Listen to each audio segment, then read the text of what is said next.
नमस्कार,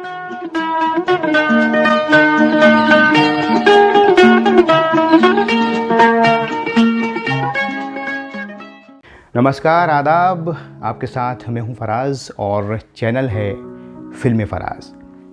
दोस्तों, आज जिक्र करने जा रहे हैं Venus of Indian film industry, मलिकाए हुस्न, मुमताज़ जहान बेगम दहलवी यानी मधुबाला का। साहिब आलम, आफताब की रोशनी दुनिया की हर कोशिश को रोशन करती है। खुद आफताब ने क्यों तकलीफ की? ताकि इस महताब में जज्ब हो जाए। खुदा के लिए साहिब आलम शहजादगी को रुस्वा न कीजिए। आप आका हैं, मैं कनीज। मैं आज बुलंदी और पस्ती की ये दीवार गिरा देना चाहता हूँ। बैठ जाओ नारकली।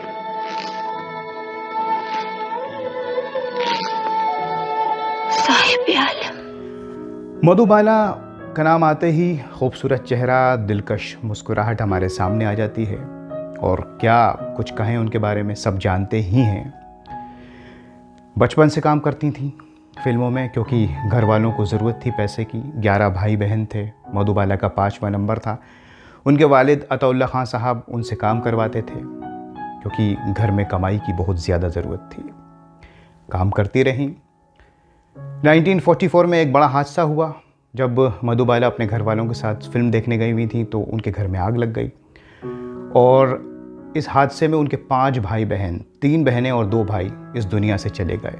इतना बड़ा हादसा, इतना बड़ा गम लेकर मधुबाला फिर ज़िंदगी में आगे बढ़ी और फिर नील कमल फिल्म में काम किया राज कपूर के साथ, और यहाँ से उन्हें नाम मिला मधुबाला, जो देविका रानी ने दिया।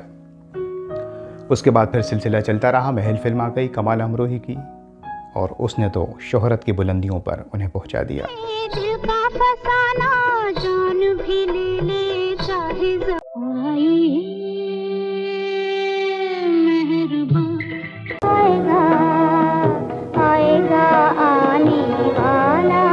भागी से सोती रातों में जागी से छजिने हारी चलो मान जाओ ना।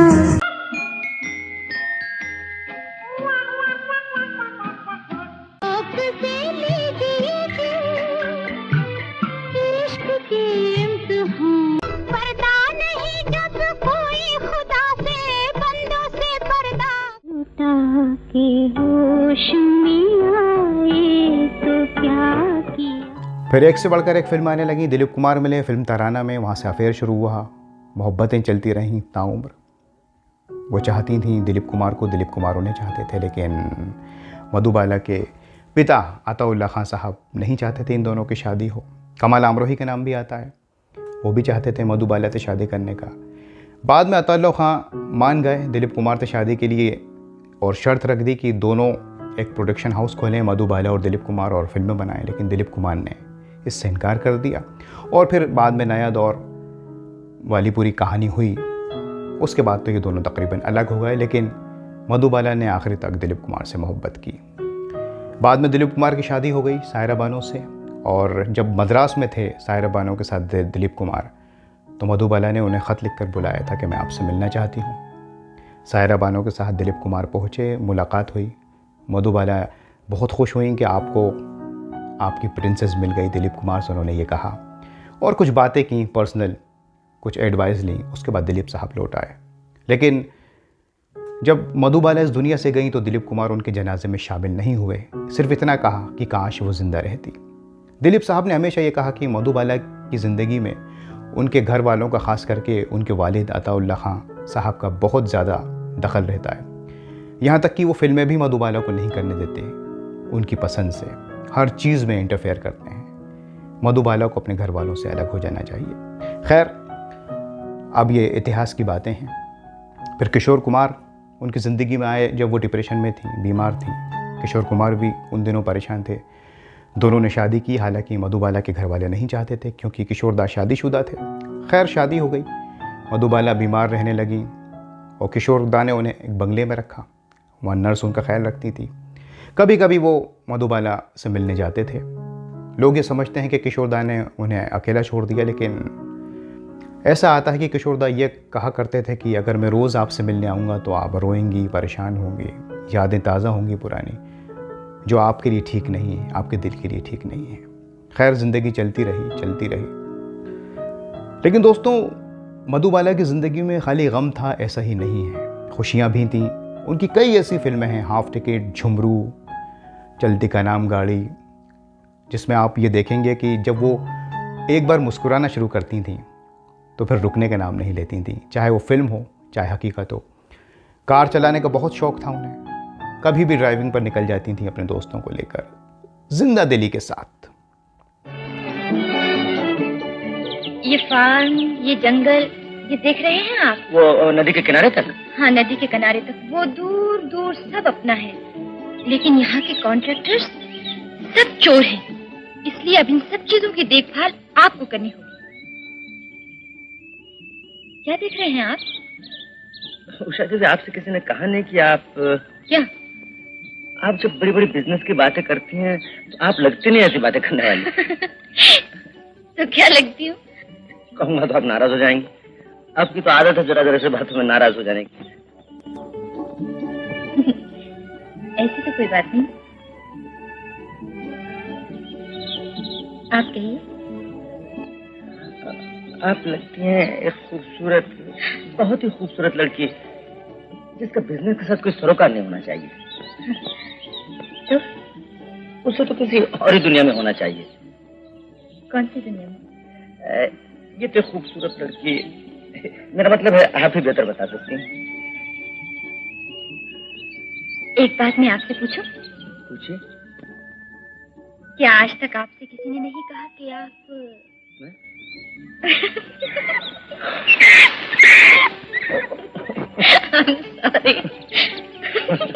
चलिए चलिए ना।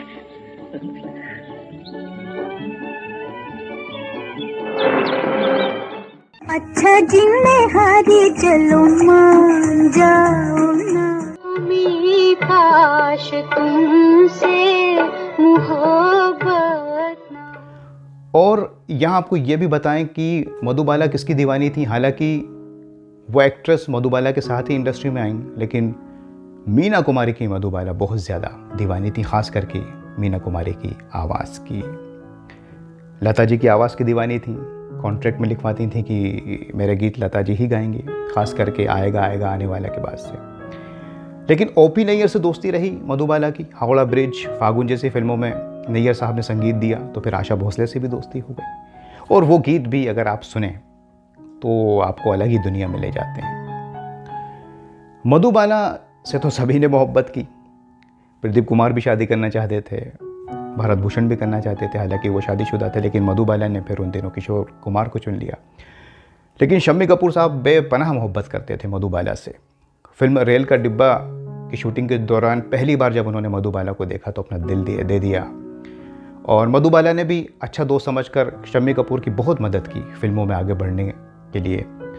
एक दिन शम्मी कपूर ने मधुबाला से दिल की बात कह दी तो वो मुस्कुराई और मजाक समझा और साफ साफ कह दिया शम्मी कपूर से, तुम मेरे बहुत अच्छे दोस्त हो, लेकिन मोहब्बत मैं सिर्फ दिलीप कुमार से करती हूँ। शम्मी कपूर को अफसोस हुआ कि वो अपने दोस्त के दिल की बात को समझ न सके। खैर, ऐसी बहुत सी बातें हैं, बहुत से किस्से हैं मधुबाला को लेकर।